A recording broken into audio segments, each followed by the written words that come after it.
Jika kita hidup tanpa gagasan, demokrasinya hanya formalistik. Jika kita hidup tanpa demokrasi, gagasan dan etika tidak akan mendapat tempat dalam kekuasaan. Tapi jika kita hidup tanpa etika, demokrasi dan gagasan tidak akan menjadi apa-apa dan tidak akan berguna. Makanya ketika ada perkataan-perkataan yang membunuh habis demokrasi, mengikis habis konstitusi, dasmu etik.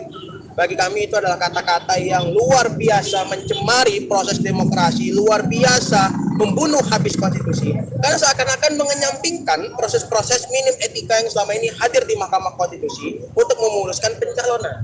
Hari ini kita tidak kontra pada salah satu paslon, tidak. Kita kontra pada pelemahan konstitusi. Kita kontra pada pelemahan demokrasi. Dan apakah kami suzon pada hakim MK dan juga paslon itu? Tidak. Sudah ada putusan MK, Majelis Kehormatan MK yang memutuskan bahwa memang hakim MK semuanya cacat etik. Sudah ada putusan 140 di Mahkamah Konstitusi yang membuat keputusan bahwa putusan 90 kemarin cacat secara legal standing.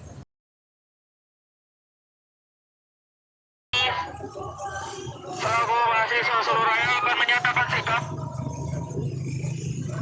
karena ternyata panggilan hati kami untuk merespon suara-suara kami ternyata masih belum sampai terdengar. Maka harapan kami, sikap kami bisa disikapi dengan bijak dengan segala keadilan yang ada. Rilis sikap kami, tahta untuk rakyat, merupakan sebuah konsep yang meyakini bahwa rasa cinta masyarakat merupakan unsur paling penting dalam mandat kekuasaan. Mandat kekuasaan pun didapatkan dari keterhubungan pemimpin secara mendalam dengan persoalan kesejahteraan rakyat dan adil dalam penegakan hukum. Ingat, penguasa hanya memiliki mandat, tapi pemilik tahtanya adalah rakyat. Hari ini, sore ini, di tempat ini, kita buktikan bahwa pemuda dan akal sehatnya masih ada dan terus menyala. Menyuarakan dengan penuh keyakinan dan keteguhan hati bahwa sesungguhnya demokrasi ialah tahta kedaulatan di tangan rakyat dan terwujudnya kesejahteraan bagi seluruh rakyat Indonesia. Maka dari itu, saatnya tahta dikembalikan pada pemiliknya, yakni untuk rakyat beserta kesejahteraannya secara paripurna.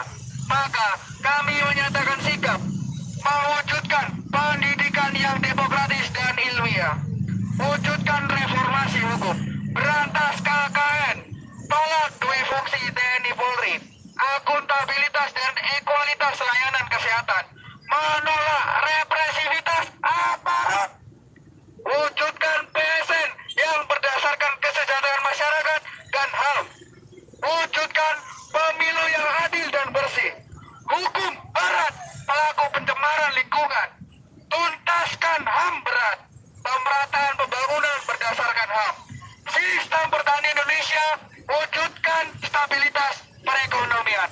Tertanda mahasiswa Surabaya. Sekian, terima kasih. Hidup mahasiswa Indonesia. Hidup mahasiswa Indonesia. Hidup rakyat Indonesia. Hidup rakyat Indonesia. Hidup perempuan yang melawan. Hidup perempuan yang melawan. Hidup buruh. Hidup buruh. Hidup petani. Hidup petani. Sekian, terima kasih. Mereka.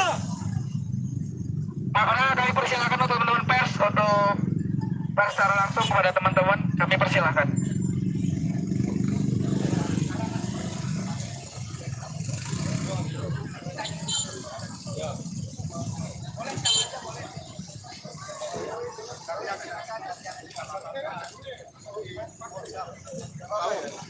Bapak diinjak ya? Bebas silakan. Tahtanya harus diinjak. Oh iya. Oke, ayo, Oke, yuk oke. diinjak. Orang mas suara nih. Mas, oke. Terkait demo kali ini apa ini, Mas? Hari ini saya hanya membersamai mimbar bebas yang diinisiasi oleh teman-teman BEM Solo. BEM Solo ada beberapa BEM yang bergabung dari beberapa kampus hari ini bergabung dengan kita. Teman-teman BEM di Solo mengundang dan mereka punya mimbar bebas yang bertajuk Kata untuk Rakyat, mengkritisi poin-poin tuntutan yang tadi sudah saudara Apio sebutkan. Di antaranya apa aja tadi tuntutannya? Tadi banyak ya, dan salah satu poin paling penting yang ingin kita soroti kan soal bagaimana demokrasi hari ini dikikis habis, tentang bagaimana konstitusi hari ini keropos hingga tulang-tulang, bagaimana duit fungsi ABRI, TNI, dan Polri hari ini hidup lagi, bagaimana pencemaran lingkungan di daerah Solo dan sekitarnya masih jadi masalah yang betul-betul memprihatinkan, dan sumbernya adalah karena kebijakan politik yang tidak demokratis partisipatif. Hari ini pun kita mengkritisi banyak hal, dan itu semua bermuara dari adanya kebijakan politik, adanya peraturan politik yang tidak kemudian merepresentasikan kebijakan yang demokratis. Demokrasinya hari ini betul-betul dikikis habis.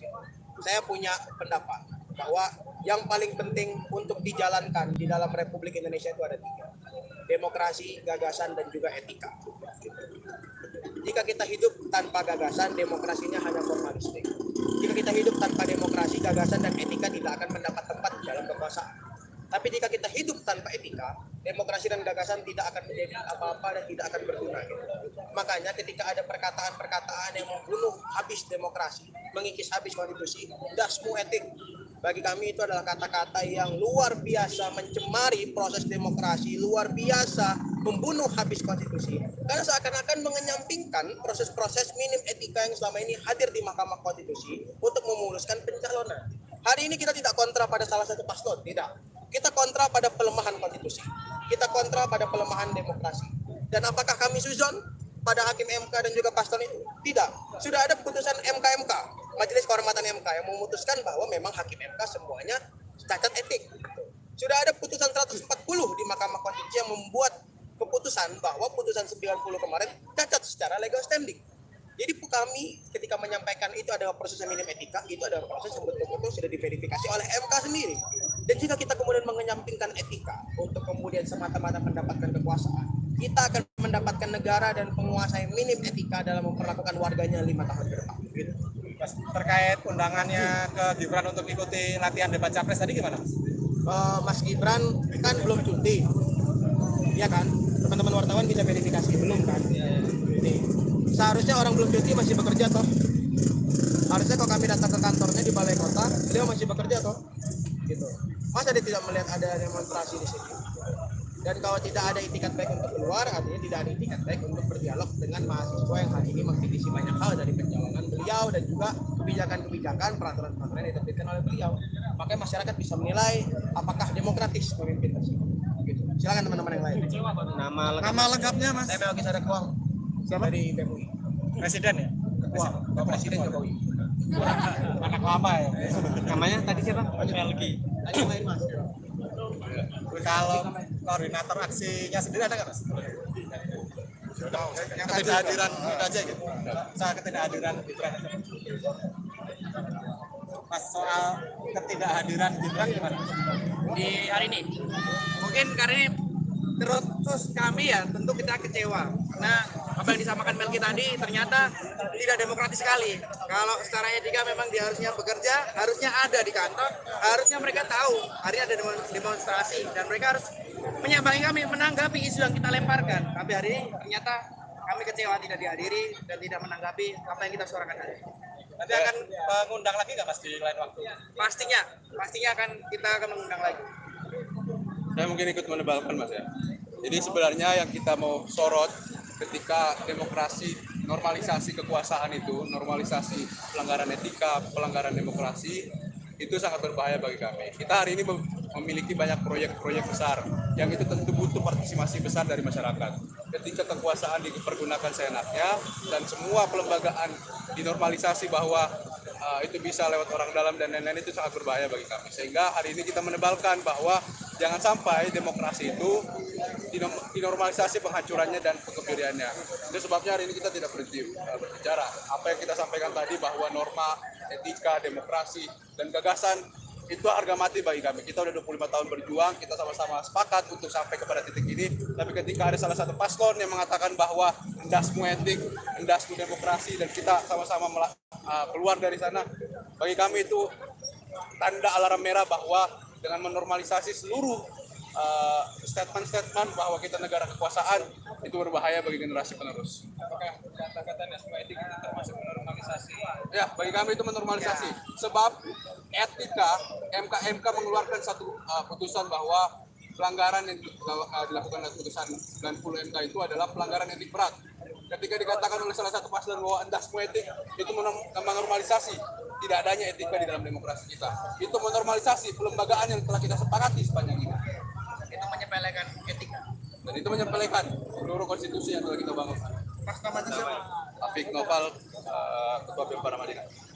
Cara main. Mas ini berarti dari aliansi PSI ya? Enggak.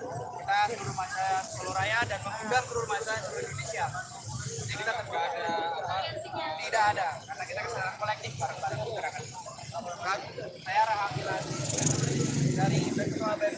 Tapi tak tulis koordinator aksi gitu, ada nggak apa-apa?